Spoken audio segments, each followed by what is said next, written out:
Good morning students. Myself Kamlesh Jaiswal, class 6 C students. I am going to teach you Hindi उद्बोधन। बच्चों, आज मैं आपको उद्बोधन में जो आपकी व्याकरण की पुस्तक है उसका पहला पाठ भाषा पढ़ाने जा रही हूँ। ठीक है, देखिए, जैसा कि आप जानते हैं, कोई भी हो, पशु हो, पक्षी हो या हम लोग आपस में हैं, विभिन्न भाषाओं में बातें करते थे।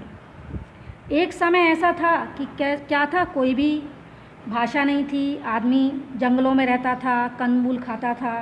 लेकिन जैसे जैसे मनुष्य ने आग जलाना सीखा, खेती सीखा, ठीक है, तो धीरे धीरे उसने कुछ ध्वनियाँ भी सीखी और ये ध्वनियाँ ही विकसित होकर धीरे धीरे भाषाओं के रूप में परिवर्तित हो गई।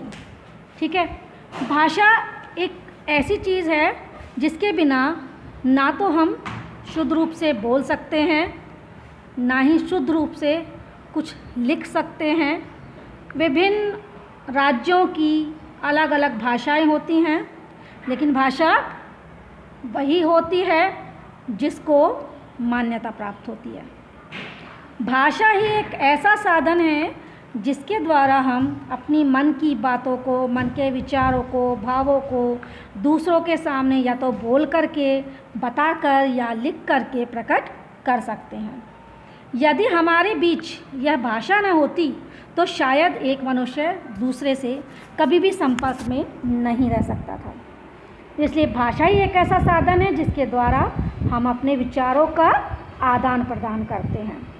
ठीक है, भाषा हमारे विचारों को पूर्ण रूप से स्पष्ट करती है। अब देखिए, जैसे हम मान लीजिए कोई गूंगा व्यक्ति हमें मिल जाता है, वो इशारों से, संकेतों से अपनी बात को हमें समझाने का प्रयास करता है, लेकिन क्या ये इशारे और संकेत हम भाषा कह सकते हैं? नहीं, हम इन इशारों या संकेतों को भाषा नहीं कह सकते, क्योंकि वह अपनी पूरी बात को हमें स्पष्ट नहीं करवा पाता है।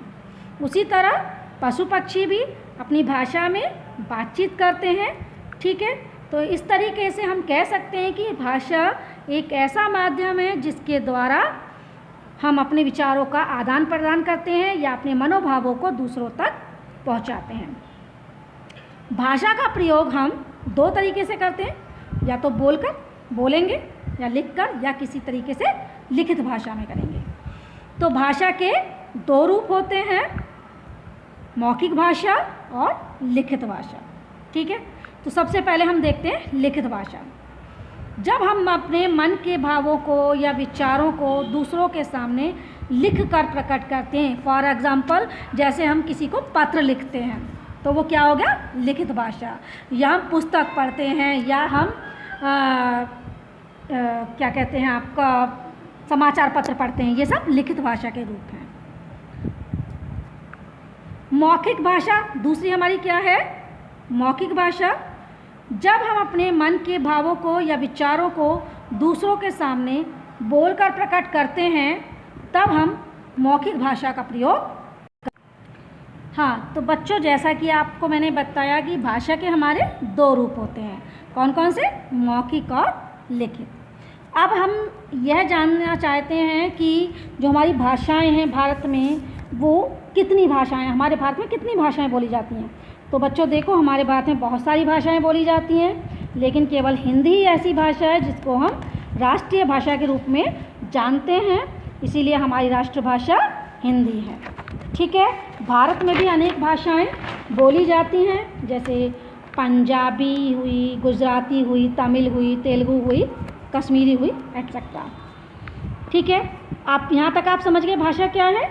अब दूसरा देखिए आपका है लिपि। लिपि मतलब होता है लिखने की तरीका, लिखने की विधि। तो प्रत्येक भाषा को लिखने की अपनी विधि होती है।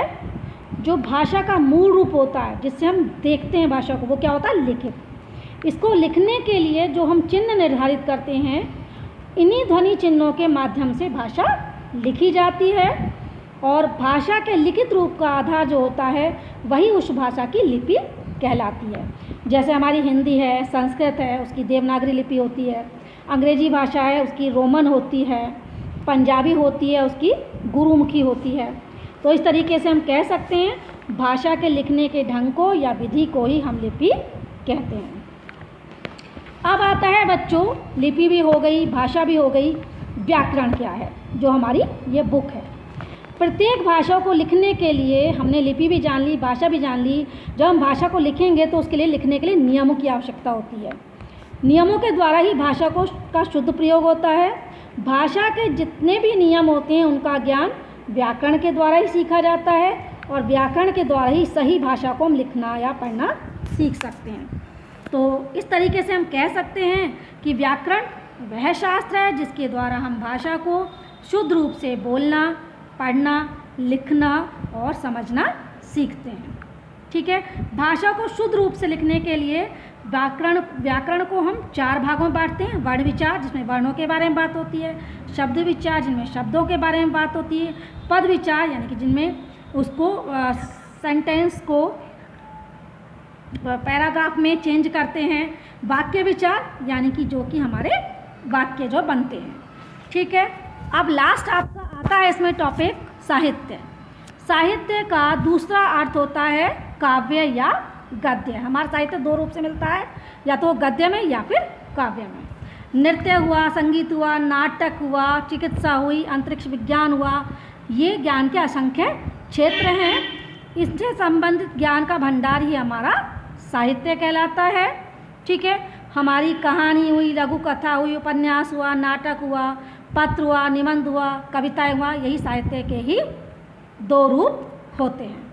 ठीक है, तो अच्छा बच्चों, अब आपने समझा, तो मैं आपको थोड़ा सा याद रखने योग्य बातें बता रही। पहली चीज़ क्या है कि भाषा हमारा वह साधन है जिसके द्वारा हम मन के भावों को या विचारों को दूसरों के सामने प्रकट करते हैं। दूसरी बात, भाषा के 2 रूप होते हैं, मौखिक और लिखित। तीसरी बात, भाषा के लिखने के ढंग को हम क्या कहते हैं? लिपि कहते हैं। लिपि में कुछ निश्चित चिन्ह होते हैं। व्याकरण भाषा के शुद्ध रूप का ज्ञान करवाता है। व्याकरण के 4 भाग होते हैं, वर्ण विचार, शब्द विचार, पद विचार, वाक्य विचार। 14 सितंबर 1949 को हिंदी भाषा भारतीय संविधान में राजभाषा के रूप में मानी गई, और इसीलिए हम इसको हिंदी दिवस के रूप में मनाते हैं। हिंदी भाषा की लिपि जो होती है वो देवनागरी होती है। तो बच्चों, अब मैं आपको नेक्स्ट वीडियो में इसके प्रश्नोत्तर कराऊंगी और इसकी एक्सरसाइज करवाऊंगी। Thank you.